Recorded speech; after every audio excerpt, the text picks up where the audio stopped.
Hello viewers, আসসালামু আলাইকুম রহমতুল্লাহি ওয়া বারাকাতুহু। দেখতে পাচ্ছেন আমরা একটা পাঞ্জাবি সেটের সালোয়ার কাটতেছি। উপরের কোমরের দাগটা দিয়ে নিলাম, এখন কিন্তু আমরা নিচের দাগটা দিয়ে নিলাম, এখন হাইয়ের দাগটা দিয়ে নিলাম।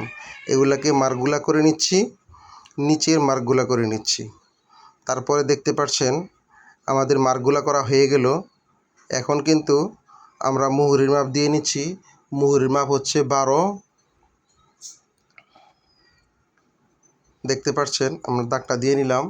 রানের মাপ হচ্ছে 14, আমরা এখানে প্রায় 15 মতো দিয়ে দিলাম। হাইয়ের দাগটা দিয়ে দিলাম, এখানে হাইয়ের শেপটা দিয়ে দিলাম, দেখলাম ঠিকঠাক আছে কি না। হ্যাঁ, ঠিকঠাক হয়ে গেছে। এখন আমরা পায়ের শেপটা দিয়ে দিলাম। দেখতে পাচ্ছেন এখন কিন্তু আমরা সালোয়ারটাকে কেটে নিব। দেখতে পাচ্ছেন আমরা কাটা শুরু করে ফেলেছি। এখন কিন্তু সালোয়ারটা কাটিং হয়ে যাচ্ছে। বন্ধুরা দেখতে পেলেন সালোয়ারটা কাটিং হয়ে গেছে।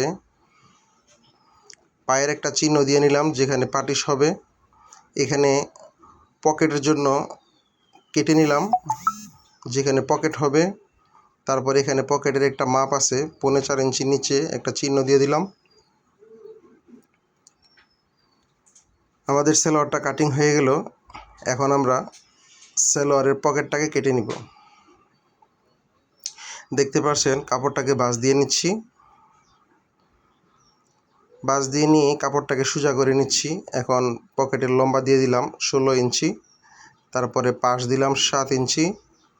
দেখতে পাচ্ছেন আমরা এটাকে সোজা করে কেটে নিচ্ছি। তারপর পকেটটাকে সোজা করে নিলাম, নিচে শেপটা দিয়ে দিলাম। এখন কিন্তু পকেটের মাপটা দিয়ে দিব, উপর থেকে 1 ইঞ্চি বাদ দিয়ে তারপরে 6 ইঞ্চি। দেখা হচ্ছে পরবর্তী ভিডিওতে। আসসালামু